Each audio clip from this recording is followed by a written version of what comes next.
The new Specialized Tarmac SL8 is here. No, it's not. This is the SL7. It looks very similar, but it hasn't got this funny bulgy head tube.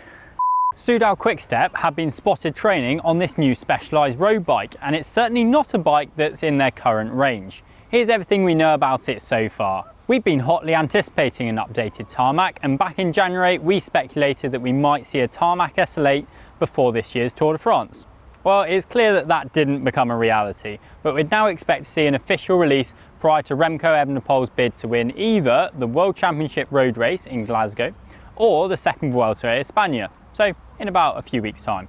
It seems that his teammates might have given the game away prematurely though, as these leaked images appear to show a Specialized road bike that is certainly different to anything we've seen previously. This leaked studio image has been circling on the internet for a few weeks now, but was disregarded as by many as a fake. To be fair, it does look like someone's done a fairly poor job of photoshopping an SL7. However, the pictures that have now emerged from the Soudal Quickstep altitude training camp prove that this really is the new bike, and we can expect it to be called the Tarmac SL8. The pictures show a bike that shares plenty of similarities with the current Specialized Tarmac SL7, but also has a rear triangle that looks more like the SL6 model, with thinner and lower seat stays. Since Specialized killed off the Venge in 2021, the Tarmac SL7 has typically been promoted as Specialized one bike to do it all. On this new bike, we can see that the camtail tubing has been used throughout. This suggests that aerodynamics have clearly been a consideration, and it definitely looks like Peter Denk designed the frame.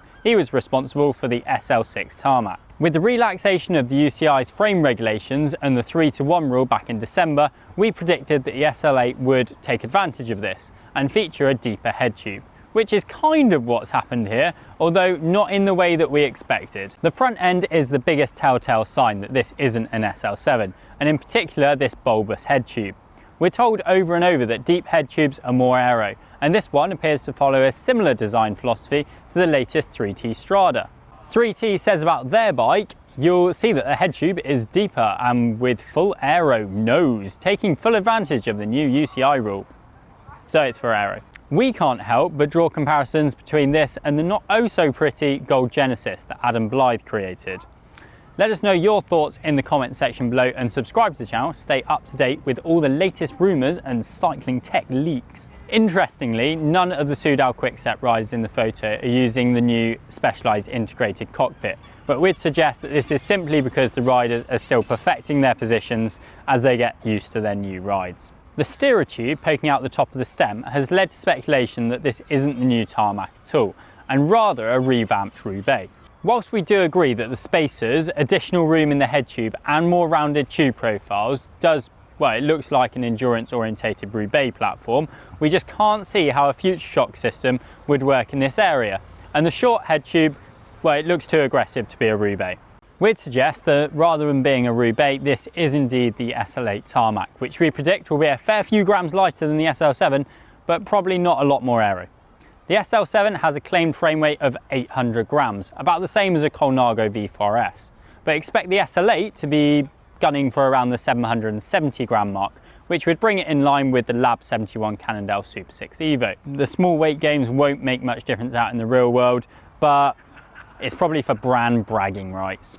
What we then expect to happen is for Spesh to rekindle the Venge, perhaps next year, to fully embrace the relaxed UCI ruling with a deep bottom bracket, meaning that it could compete with the Cervelo S5 and the BMC prototype that we spotted over at the Dauphiné.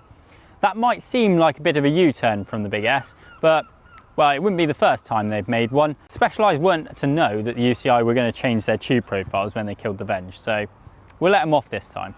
New photos of the rear end give us some indication of what the Specialized press release might look like, and we can expect the words comfort and compliance to be drilled into us throughout.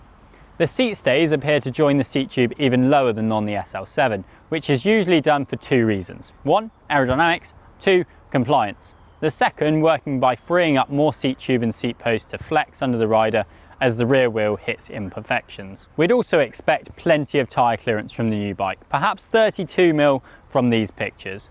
That seems to be a must on any race bike that's been recently released. Oh, and one other thing, we also noticed this white stripe around the tyres.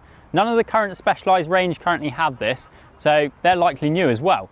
Perhaps a Mondo tyre with a reflective sidewall. That would make sense to us. When will this mystery be solved through the medium of an official release? Well, we've asked Specialized for comment, and in the meantime we'll be keeping our eyes peeled, but we'd suggest probably in a few weeks' time if they're already riding it. If you think that all the recently released bikes look the same, then why not give our Tour de France bikes quiz a go, where we've removed the branding, the logos and the paint jobs to see just how similar modern bikes really look.